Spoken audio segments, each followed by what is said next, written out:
If you want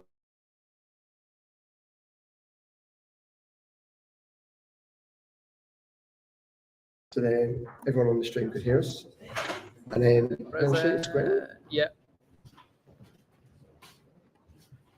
Cool.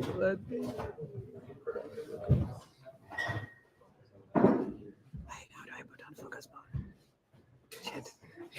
You turn off with notifications. Yeah. Cool. All right, and then where is it? Where's it going? It's right there. It's right there. It's right here. Where's the? Oh, that one. Yeah. All right, nice one.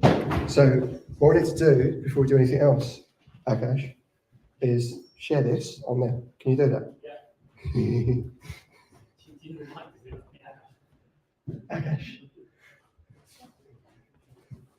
Cool. We all good? Yeah, we're good. Excellent. All right, so let's just do a quick check. YouTube.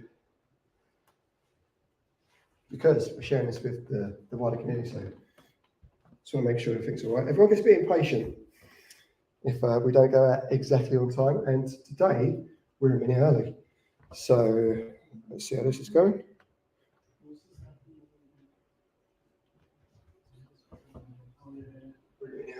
Yeah, okay, good.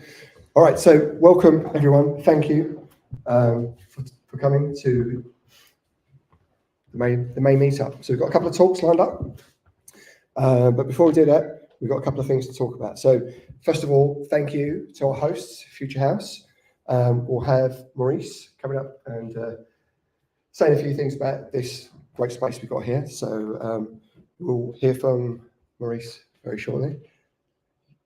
Yeah? No? No, not now. We'll just take a look at the schedule first, and then we can say a couple of words. And okay, so first up we've got Alvin talking about how computers draw, and then after Alvin's talk, we have Willow talking about Svelte London Pocketbase.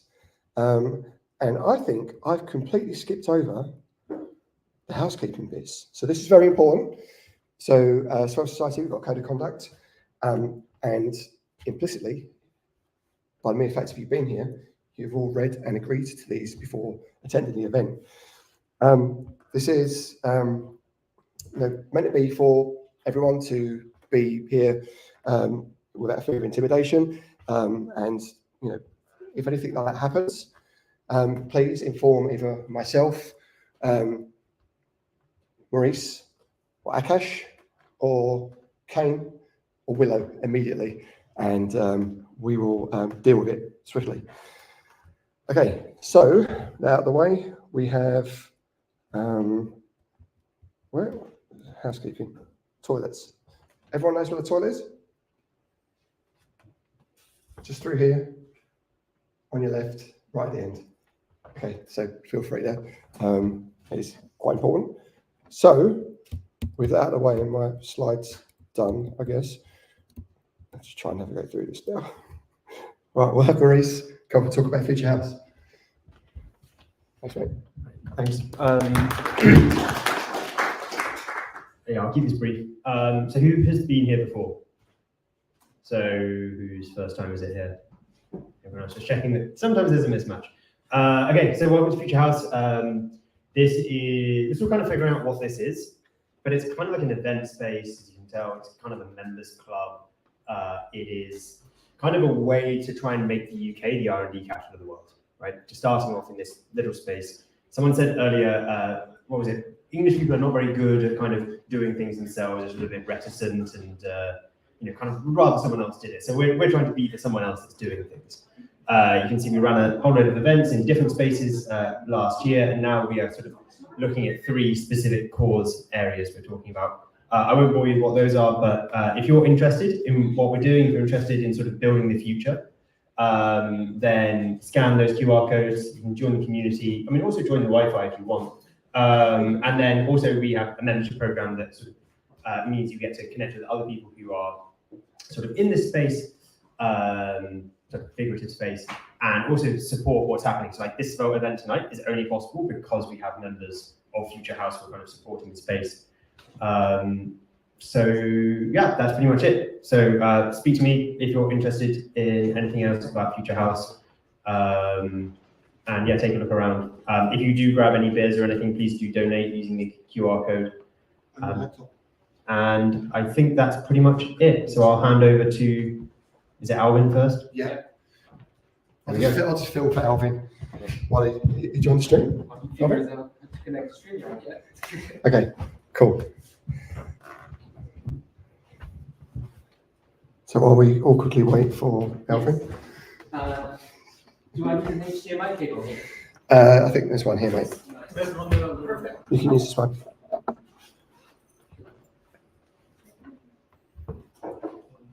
So everyone enjoying using the release candle at spot 5? Wait, what? This is out? So I would say pull that. Yep. That can come out as well. We don't need audio. All right.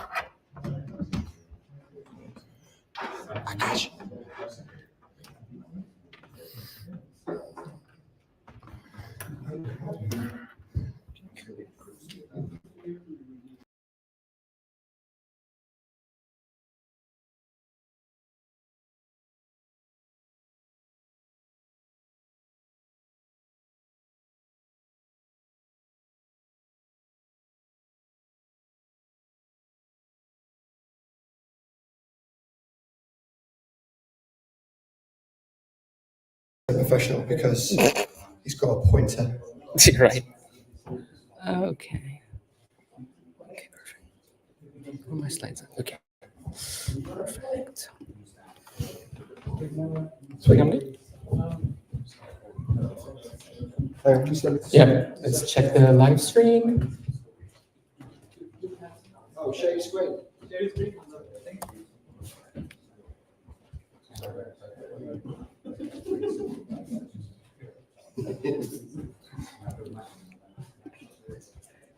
Yeah, just the entire screen. All right.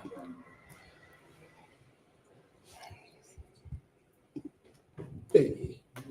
We good? Hey! Oh, it's scrubbing, isn't it? What's this? Hang on. Does this work? This is the other thing. Oh, come on, don't do this to me. Oh, there you go. Okay, we have a clicker. It's working there. You can see it. Everyone's here? Yeah. Super. Thank you very much. So, yeah, this is working. So, yes, this is working. Thank you very much for having me. I'm Alvin. I'm a developer advocate for a company called Unleash. We do feature flags. We're a small startup with a presence mostly in Oslo and the rest of Europe. If you want to talk about feature flags, we can do this after, because this has nothing to do with it. Okay, so this is a talk called How Computers Draw. So imagine if you wanted to draw stuff on your computer, but your computer had a grid of pixels, and the only thing it could do is draw a line and nothing else. Right? Just no Svelte, no browser, nothing fancy. All you have is lines. Again, like this is, you could write a whole book about this, but for this talk and for everyone's time, I'm going to focus on 3 things. The pencil type tools, the pen tools, and then how to draw text. Sorry, this is a bit of a hot mic. So let's start with the pencil, okay? So this is kind of what it looks like normally, right? If you draw on Figma, for example, you can notice that your points, what you draw is not exactly what your mouse is doing, right? It kind of gets smoothed out a little bit. So how does that kind of work? Let's see. You can try the naive way, right? You could just say, oh, well, I guess every time I move my mouse, draw something, add a point to an array, draw everything. And what do you get? It still doesn't look quite smooth, right? Like it's still kind of a bit angular. It's not, it kind of looks like paint. It doesn't look great, doesn't it? So you can try to maybe remove points that are too close, right? And then see what happens. If you remove points, it gets angular. If you add more, what happens? Still, yeah, it doesn't look right. So you're like, what if there was a way to just go through all of these points, just keep not like veering away, but just make them smooth, right? Now, who's the guy in the middle? Bit of a tangent. I thought there would be nerds. Steve Jobs? Yeah, that's right. Who's the guy on the right? Who's the guy on the left? Okay, oh yeah, sorry. Who's the guy here? Is he the guy that had a car accident and ran into the truck? I don't know who that is. Do you know who that is either? Yes, exactly. So it's the guy named Ed Catmull, because Pixar, when Steve Jobs bought it, was this division inside Lucasfilm. And there was run by these two guys. Ed Catmull, still on the right, still on the right, and then another guy named Alvy Smith. And these guys are the reason why we have an alpha channel and transparent images. So through all your memes and all your stuff, it's thanks to these guys. But there's another thing they can give us, at least for me tonight. This division of Lucasfilm, before Steve Jobs bought it, wasn't doing very well. So they hired, a banker, and I said banker, not another word, to bring some stability to the company and say. So the first thing he wanted to do is something that we heard about recently, is do layoffs. So he came to Ed and Alvy and said, hey, give me a list of names of people to lay off. And they resisted. They said, no, it's not a good idea because for morale and all the stuff we already know, right? Like it's not good and people. And then if you want to sell the company because it's not doing well, then you sell it with less staff and da. And then came one day where he went, no, tomorrow at 9 o'clock, you're going to give me a list of people to lay off, and that's going to happen. So they came in the next day with a list with two names, their names, Ed and Alvy. So if you remember nothing from tonight, you could just say a bit of a story of hope.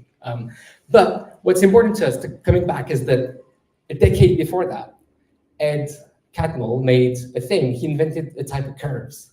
So this is like the problem I was having, right? A type of curves that if you give it a set of points, they go through all of them. And this is still used today. This is from D3. So these are the different curves that D3 gives you. And you can see from like the Catmull-Rom one, so the third one, it goes through all the points. It doesn't add too much. It still gets really close. It doesn't curve away and still makes everything smooth. And it's still used today. So in a favorite of very nice Svelte library called Layer Chart, it's one of the options. So Catmull-Rom is one of the options for the curves that are in this modern layer chart thing. So again, it's still used today in loads of places. Like in Move, if you want to have a train, if you animate along a rail track or something, you can still use a curve. So the code kind of looks like this. Not really important. Just trust me that it works. But if you put it on the points we're having problems with earlier, there you go. It curves. So that's the pencil. Now let's go with the pen tool. So by pen tool, I mean these kind of things that we've used in like Illustrator and Figma and all of these things. So you're drawing a bit differently, right? You're not following your mouse. You have these handles that tell you how things curve, right? And these handles are not like a midpoint, because sometimes you see this, right? You see this with like Excalibur or whatever, like you just add a midpoint and just make it curve. That's not what's happening, right? Like you have handles that like, after you've drawn points, it tells you, it lets you control how curvy things are. And these are called Bezier curve. Does everyone here heard the name Bezier curve before? Yeah?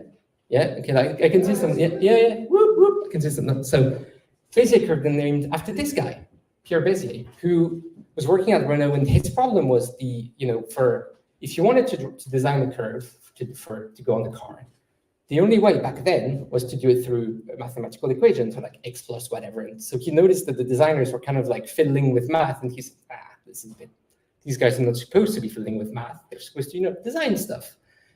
So he made these curves that have these handles, and we use them all the time. If you open an SVG, and so you can see there's a bunch of C's there, and those C's are just denoting points that are on the Bezier curve. But how do they work, right? First, to understand how they work, you can understand something called linear interpolation, which is a bit of a fancy term just to say, take a value, take another value, and give it another value between 0 and 1, and then that will give me the value in between. So in that case, you can see as I drag the slider, I go from the x value of the one circle to the x value of the other one. And that's like this. And this is how I can go from one value to another. And you can do this for other things. For example, you can go from right now, I'm changing one value, but then you can use it to change, in this case, x, y, radius of a circle, color, all just to say, give it a value and then find values in between. So let's go back to our curves. Now I have a curve here. So I have 2 points that are points on the left and right, and then the control point on top. Now, what if I want to interpolate between, as I said, with this interpolation thing that gives value in between, and I go, my slides are crashing. Nope, okay. And I go, and I interpolate halfway through the first point in the control point and the last point in the control point, right? So then I get these 2 points in the middle, okay? Now, if I interpolate in the middle of that, I get another point. And then if I continue drawing along that other point, then I get our Bezier curves. Because then I get the complete curve, and then I move this handle again, which now becomes a control point, and this is how. And this is the Bezier curve with the one control point. Some of you are really eagle-eyed and notice that in Figma, whatever, sometimes there's more than one control points. A lot of times it's 2, so this is then what it looks like, which is a little bit complicated, but again, this is the same principle. You're interpolating between these intermediary points. And this is why, and then you get a complete curve. And this is why the cubic Bezier stuff in CSS makes absolutely no sense, because what you're doing is you're changing the values of the control points, which are themselves 2 points being interpolated, which is why this syntax is very hard to comprehend, because you're not changing the beginning or the end. You're just changing the curvature by changing these 2 points, and these are the values you're changing. And this is why it's, yeah. So that's the pen tool, just so you can see it again. Now, what about text? If you want to draw text, you say, hey, computer draws me text. The first question it's going to ask is, well, yeah, come on, what font? There's always a font somewhere, even though we know this because of system UI in CSS. It's going to be Helvetica on Mac by default, whatever the hell it is in Windows, I don't know, but something. So what's a font? Geometric representation. Geometry representation, okay. It's a vector, actually. It's a what? It's a vector. It's a vector, okay. So is every font an SVG? You can make it that way. Yeah, but most of the time, and let's get pedantic here, it's a representation. So most of the time it's a binary file, right? Like if you think of like the TTF or like the whatever, because most fonts aren't SVG. So let's use TTF for an example, because there's OTF, which is even more complicated. And there's WAF2, which is basically compression of that, but who cares? So what matters is it's a binary file, and this binary file has like some tables in it, which are basically just offsets. And there's one table that has something called the glyph data, which is what you were talking about. So it's just a bunch of vectors. But if you draw those vectors, you'll see that some of them, like the points on the right, that are red, are just normal points, and some that are the ones in yellow are control points for Bezier curves again. So your fonts are represented by, as you said, vectors, but these Bezier curves we had earlier. So yeah, so if you want to draw text, you need, again, to parse these glyphs. I can talk about this later. I can see like these guys are doing some binary stuff, so there's probably someone who knows all that stuff better than me. But yeah, that's basically it. So that's text. We saw, again, how computers draw with the pencil tools, pen tool, and then text. And that's that. Thank you very much.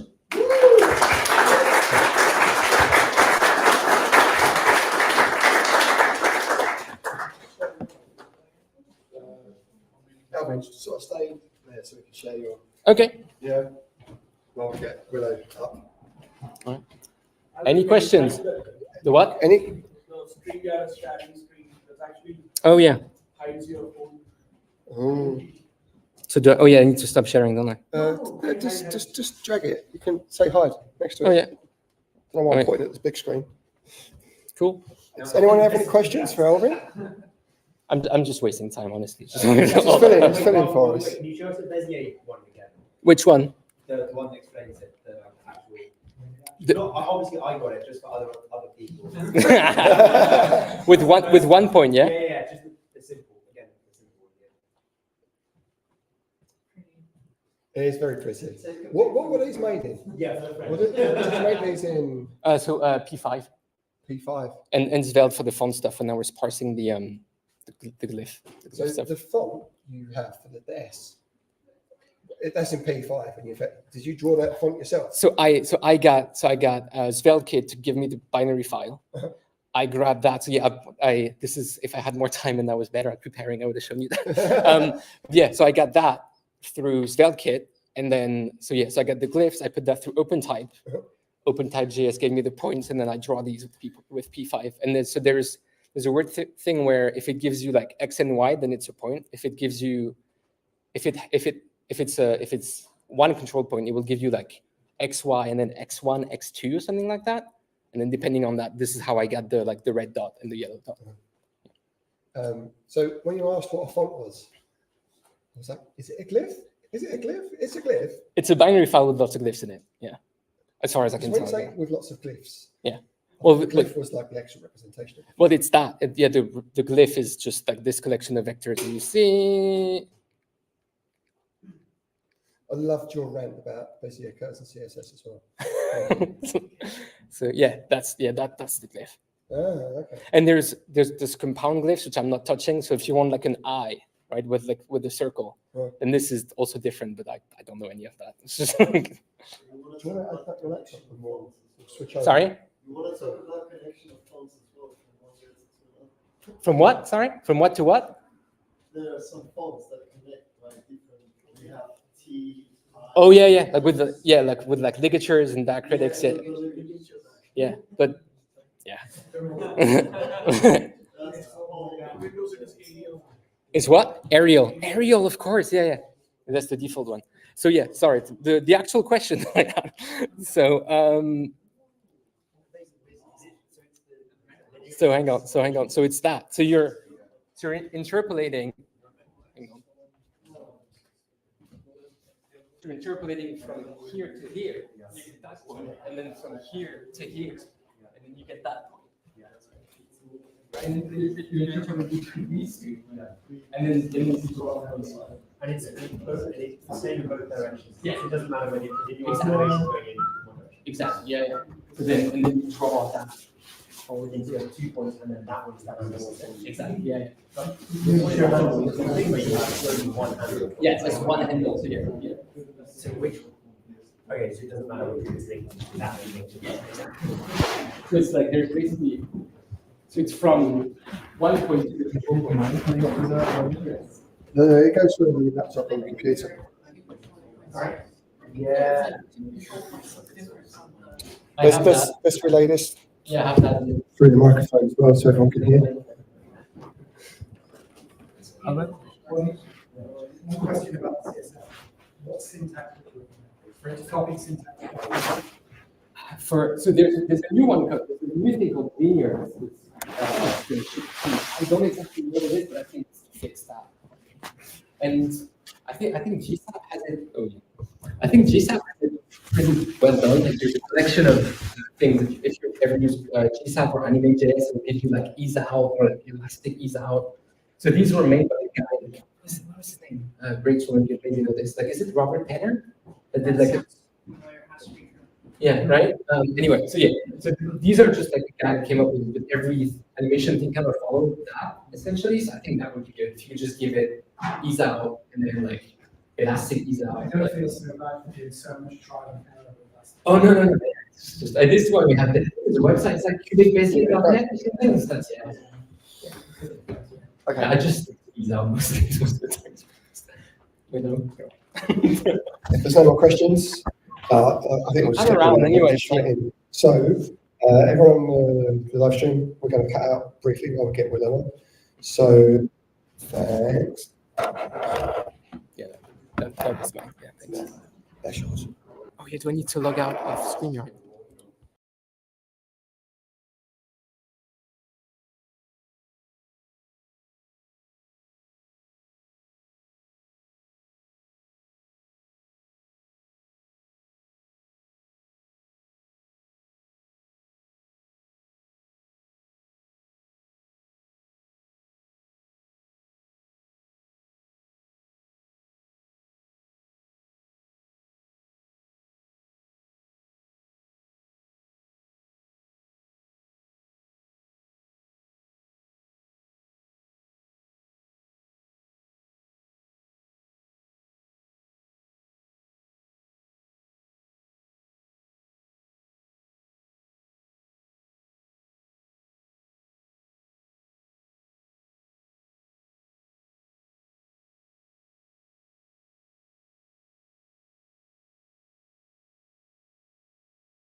unmute it. Okay, that's it. Unmute your microphone. Yeah, that's it. Just mute the volume on here. So it doesn't. Right, okay, cool. All right, everyone. So we got audio on the stream, Where's it gone? and we got slides. Yay! Okay, so everyone, let's give Willow a big round of applause. She's going to talk about Svelte and Pocketbase. Thank you, Willow. If you can't tell, I don't use Mac OS. This is daunting. Hi, I'm Willow. Going to talk about Pocketbase. This is the, self-promotion stuff, kind of standard. If you want to see the slides. No. No problem. If you want to see the slides, they're available here soon. And as well as the demo that we might work later. So I'm going to set the scene. You have your favorite stack, which is, of course, Svelte, probably TypeScript, probably PNPM. I've made a guess. But what about the database? This is the tricky part, right? Because you love Postgres, but it's really annoying when you're just building a side project to bring all these libraries in and set them up. And all these cloud services, well, you've already used them all in your other projects, so you're at the free tier limit, or you're worried about lock-in or enshrittification. Someone's probably been muttering on about Terso on Twitter, and it sounds cool, but you don't want to make an account. And of course, you're civilized, so you love self-hosting stuff. So meet Pocketbase. It's a single binary, powered by Go. Use a little Go for it there, and it has pretty much everything you'll need to build your project. And it's also uses SQLite, so it's all local, single file. And before anyone asks, yes, SQLite is blazingly fast enough for your 0 users. And as a bonus, it's super easy to deploy, which might not sound like a lot, especially if you're used to managing a server. But a good example, I think, of this is that AppWrite, which is similar to Pocketbase but has a lot more features, is so much harder. It is an 828-line Docker Compose file, which is very difficult to debug. And I brought this up earlier, but Go is surprisingly easy. I recently worked on a project that required me to edit some Go code for the first time, and I managed to do it quite without much pain and only a little bit of ChatGPT. So, and if you're familiar with stuff like Caddy, it's super easy to get SSL and everything up and running with Pocketbase. So what does it look like? It looks like this. You've got you've got collections. You've got logs. You can expand into more detailed information here. Some of it's redacted. I don't know how to do that. You're sharing the speaker here. Am I actually? Sorry. God damn it. What's in the mouse? Yay, live stream! I'll just say as well, it's only taken us 3 years to get rid of to speak. And I fucked up. This is fine. This happens. This one. Is that right? So for zooming, it's Command plus potential. It's not Yeah, that's it. Thank you. sick. Right. We're talking about logs. You have logs, yay. And you have settings as well, standard stuff like emails, admin accounts. It's pretty intuitive, fortunately. Okay. So I'm going to cover 3 things of Pocketbase today. Well, actually, deceptively 4. But collections, rules and filtering and auth, probably the things you're most likely to use when you first start, and probably the most important concept. There is a bunch more features. Some of these are really cool, like the extending with JS or Go. Super important. Maybe you care, maybe you don't. So I get started with collections. Pocketbase has 2 types. Oh, and for those of you who don't know what a collection is, it's a table, which isn't very helpful. So we'll get into base and view first. A collection is basically made up of, 2 things. the fields at the top, which is like, so we've got ID, message, author, I don't know how well you can read, and then the records. So if you're familiar with SQL, it's basically just a wrapper around that with Pocketbase. So tables, columns, rows, and they have a bunch of different types built in for you. Each of these can have some extra validation rules, like numbers can be, min or max and stuff. So that's the base. That's supposed to say view, nice. You can edit them. Everything's pretty much done with the UI, although you can do it with the API if you want. They have like indexes, and Pocketbase also provides this, which is quite helpful, the ID created and updated fields, which manage for you, which is very nice. ID is like a GUID, I think it's called. And then we have the view types. If you're familiar with Postgres or other SQL flavors, you'll probably know what this is. I don't have this one. It's a collection, but it's generated from a SQL statement, and it only has the read or list properties on it. So a good example is like if you need to count something. I recently did this for a poll system where people have their votes stored individually, but we count their votes as a view, which is much more efficient than trying to load every vote on the client, especially in the serverless. And all of the screenshots I've just shown you are from pocketbase.io/demo if you want to play with it yourself, which is cool. And so that brings us on to rules and filtering, which is how you filter your data and protect your API. Pocketbase come up with their own syntax here, which I think is quite intuitive. This might look a little daunting, but it's basically at the top, operand, operator, operand. So something like a string or a field or a number, and then an operator, it's like equals. So you could do like email equals and then a string, which is the core way of filtering data in Pocketbase because everything else is done by an ID. And so you can see this collection again up here, and it provides like a filter UI at the top. You can do this with the API as well. There's a JavaScript and a Dart SDK. I believe there's other ones. There's an awesome Pocketbase repo out there which has them. I can't speak to how good they are, I haven't used them. But you see filtering by that email. So we're only seeing this one record. Could be more, could be less, depending on what your filter is, or like if there's like a unique constraint. In this case, there will be because it's a user. And then same syntax for API rules. This is how you protect your data, because the idea behind Pocketbase is similar to maybe if you use Supabase, where the control flow is done with rules. Supabase has row-level security, and Pocketbase has these rules, which uses similar syntax. We have list, view, create, update, and delete. They can be admin only, so you have to use an admin account.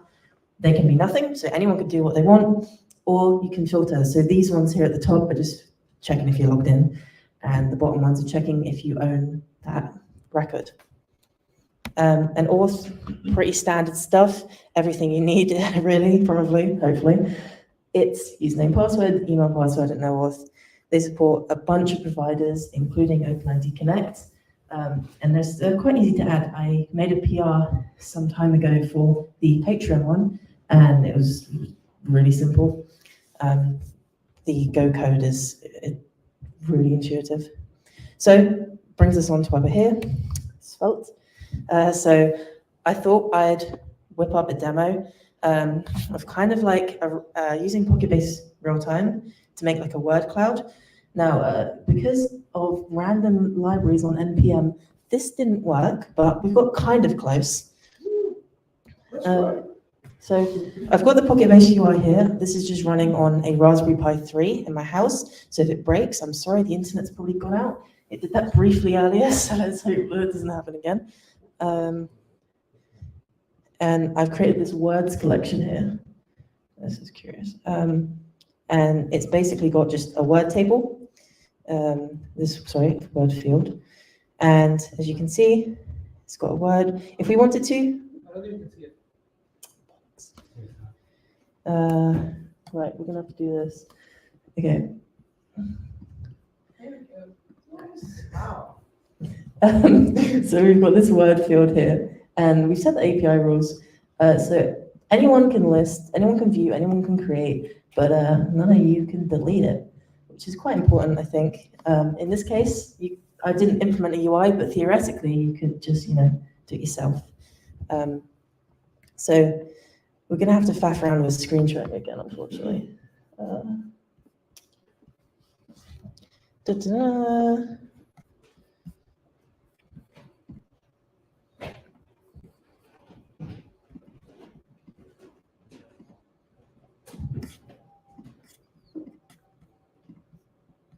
Okay.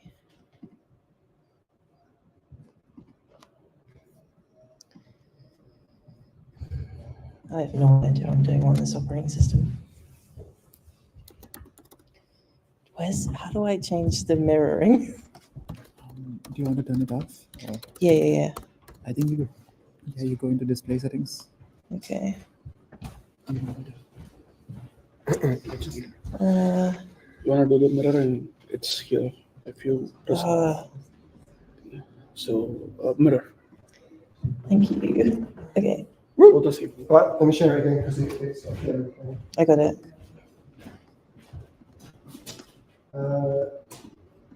Could you share it again with her? Yeah. Yay, we did it. Okay, so what does that look?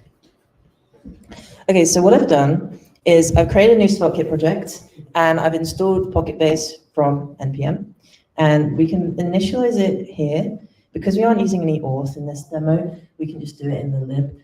If you were using auth, you'd probably want to do it in a hook to, not leak data. We just import Pocketbase, and because we're using TypeScript, we can do this to type it. You can actually generate this automatically. I haven't, but I helped a friend with this the other day, and it was actually really nice, the generation. And then we're just pulling in this Pocketbase URL, which we have in our .env, and I'm going to show this to you because it's public. So that I'm going to keep this up for the talk, and then I'll take it down later. But yeah, so we have this route here with, some of you might be familiar with this who've used SvelteKit before, but if you haven't, this is a form action. It's a way of, it's just a standard HTML form with a little bit of sugar on top to make it nice to use. You see we've got this use enhance here and this action property. So this is going to make SvelteKit call some code on our server for us. And it's not going to refresh the page. It's not going to faff around. It's just going to update the UI for you automatically. And this function here is what it's going to call. So we're going to get form data, the word, some validation, and then we're just going to save it in Pocketbase. This sort of syntax might be familiar to some of you, but pretty much every operation in Pocketbase with a collection will start with this. And then we have various options on here. We can delete, create, list, sort of basic CRUD type operations. And then this is where it gets a little fancy. We're going to use Pocketbase real-time, which is not actually something I've done before. And this is I spent probably half an hour trying to get the word cloud thing to work and about 10 minutes on this. So it was stupidly easy. We have this data.words here being returned by our load function. This get full list. It handles pagination for us as well, which is what Pocketbase does.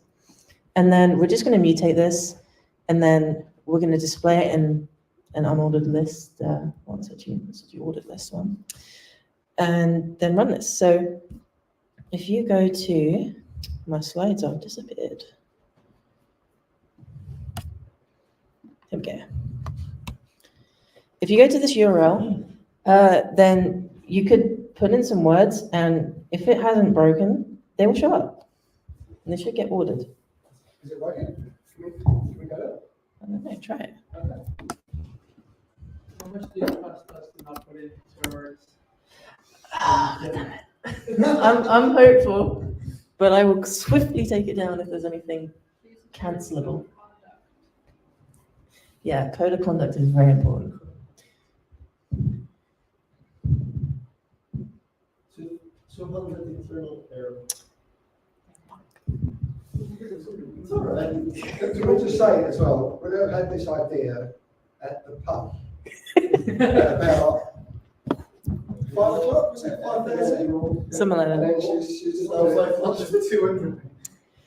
200, huh? That's a new one. Oh, let's have a look. Yeah. I think we did those. It's probably my internet at home. Oh, come back. Oh, Oh, okay, let me refresh this. Oh, yeah. But now I'm getting 500 turbo. but we are did those. Yes, slowly, one by one.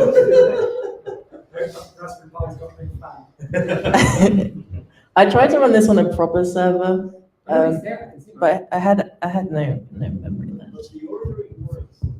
Yes. Oh, yeah. It's fine. It's meant to be real time. Yeah. It is. Is it? I refreshed it. I mean, I can just like real time. Oh god damn. This will be why. Yeah. Maybe don't run this on your home internet behind a Raspberry Pi and expect it to work 100% of the time. No, I did not. How dare you like it? I would recommend putting this on a $5 ARM VPS from Hetzner, but I didn't, and this is why everything is broken. For sure, it's not my fault. It's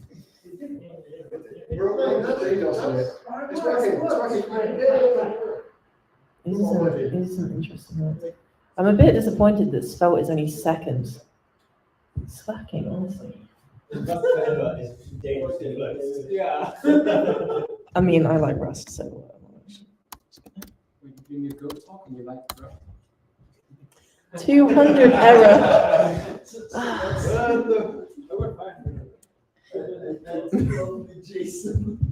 Well, after the talk, when you go home, try downloading the code and running Pocketbase, and it will probably work. Hopefully. But yeah, that failing demo is pretty much what I had.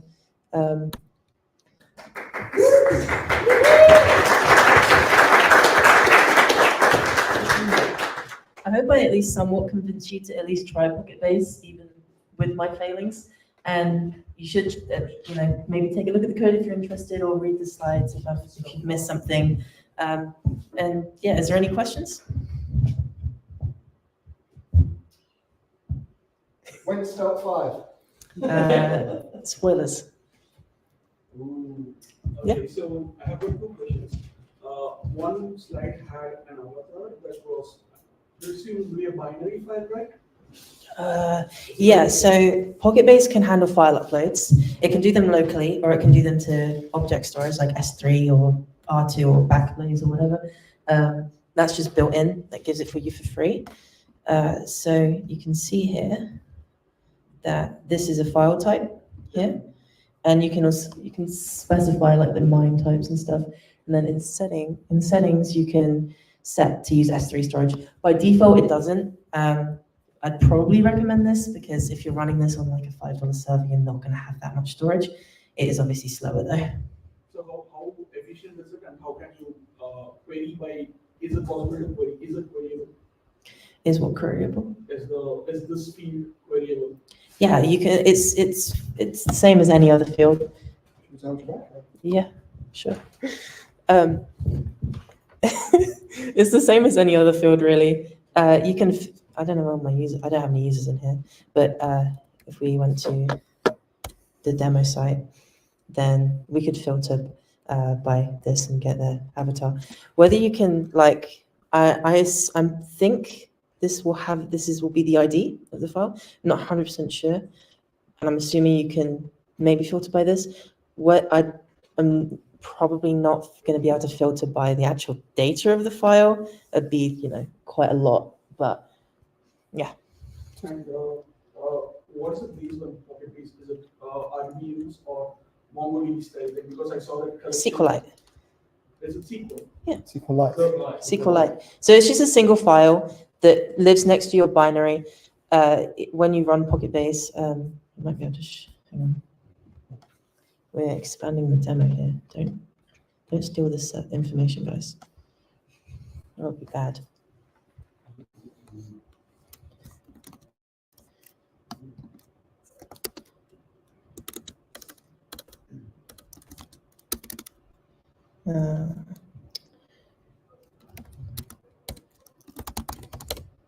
Okay, so you can see here, we've just got the Pocketbase data and Pocketbase migrations, something I alluded to in the past. These are written in JavaScript.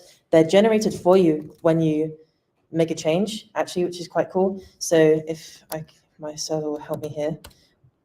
This is me messing around, creating the demo.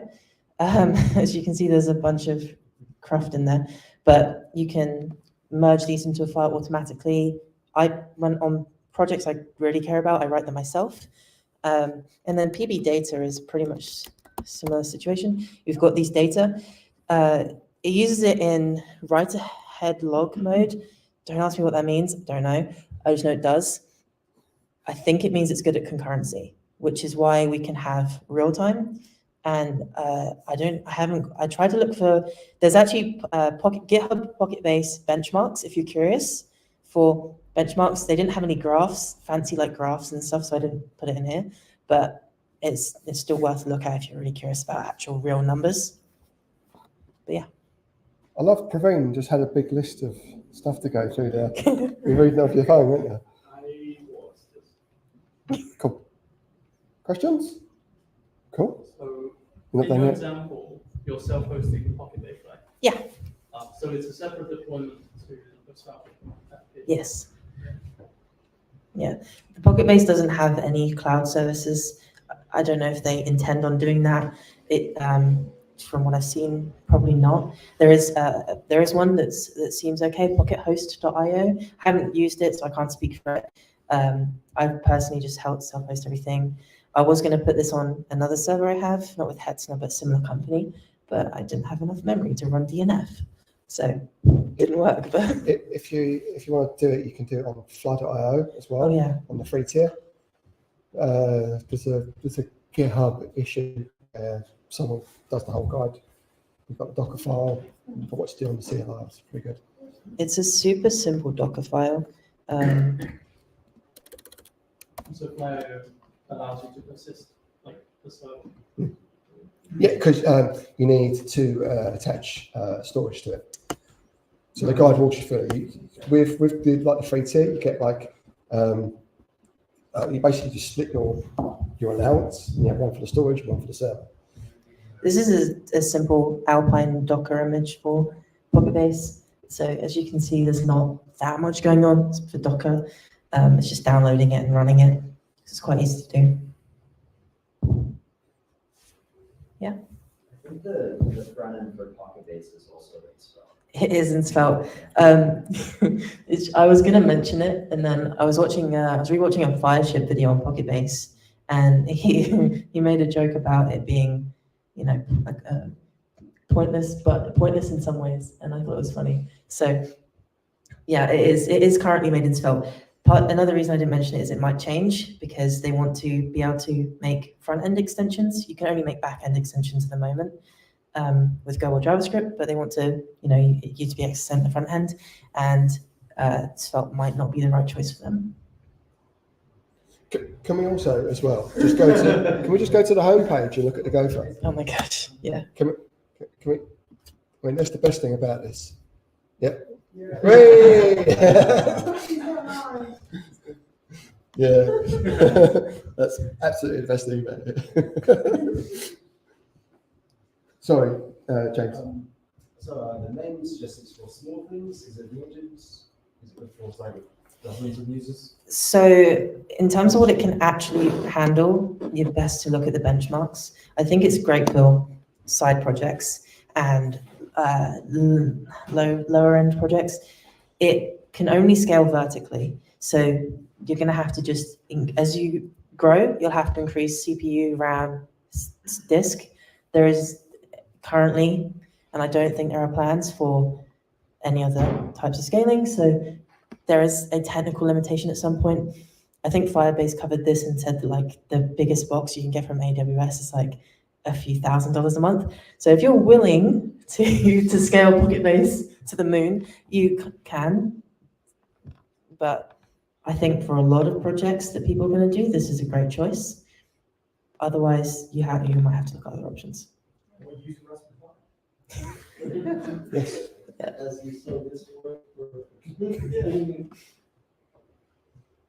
Yeah. How ideal is it that it's still easier to So it does say on the docs, like the first thing is it might break. It is possible. I've subscribed to the release notifications. I've been using this for a year or two, I think, and there hasn't been anything major that has changed. It's still quite active, the developer. There is a bit of, I can't remember what the word, like lottery factor is, because it's mostly one person. You can make PRs, encourage you to. He's really nice. But yeah, I haven't had any problems. Not saying you won't, but yeah, we're using this on a client's site and it's working really well. Have you had any experience migrating in and out? Oh, I haven't. No, because I mean, it wouldn't be migrating in and out. Wouldn't be. It's not trivial, you know, with any system. But you could do everything with the API. And if you're migrating from SQLite, maybe it might be a bit easier, because if you already have concepts that translate, then you'll have a much easier time. But obviously, if you're using something completely like that has no overlap, you're going to struggle. Will ChatGPT do it for me from PHP? Will ChatGPT do it for you? Absolutely. Yeah. qualified. Yeah. ChatGPT is fully capable of doing complex programming tasks. theoretically from Postgres to Pocketbase and customers with that? Sorry, what did you say? Sorry. Moving from Postgres to Pocketbase and vice versa. Moving from Postgres to Pocketbase. I think it would be easier because they have similar concepts. Like they're both based on a SQL database. I guess it depends, because you're going to have to translate schemas and it might not be one-to-one. If you've been using raw SQL up until this point, you might be doing some funky shit that's a bit hard to do in Pocketbase. They have the view tables, which they do encourage you to use if you need to run raw SQL statements, or you can either extend with Go or extend with JS to add whatever endpoints you need to do what you want with Pocketbase. There's a question on YouTube. Can it scale to billions of users? Which I'm pretty sure is sarcasm. But, Is it from Fractal? No. Just for an idea, how many users do you think we could have of it? It is Fractal. Yeah, It is okay. Fractal. So when Googling about Pocketbase for things, I saw a Reddit post with the title, "Can Pocketbase scale to billions of users?" Sure. How much money have you got? You mean like Facebook? More caching. Yeah. Use Pocketbase as a read-only replica, why don't you? Cool. So let's not leave Willow still up here any longer. No more questions? Okay. Cool.